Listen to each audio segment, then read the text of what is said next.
بازم یه طرح جذاب لب دیگه داریم برای کلاینت عزیزمون با این ماسک جذابش.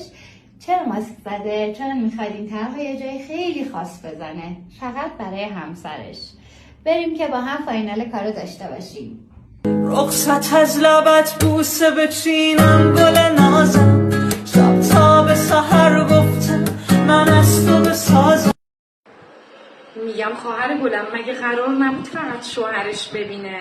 اینجوری که کل ایران دیدن الان همه باش خاطره میسازن که اینجا زده. چرا؟ خیلی سلیقه تتوشون عالی بود، دست شما درد نکنه، شما خیلی عالی زده بودین، حرفه‌ای پرفکت. ایشالله به شادی استفاده کنن از این تتو، خودشون و همسرشون. مبارکتون باشه. ما که بخیل نیستیم، ولی ما هم دیدیم دیگه، بالاخره ناراحت نشیم، بالاخره ما هم نظر دادیم دیگه.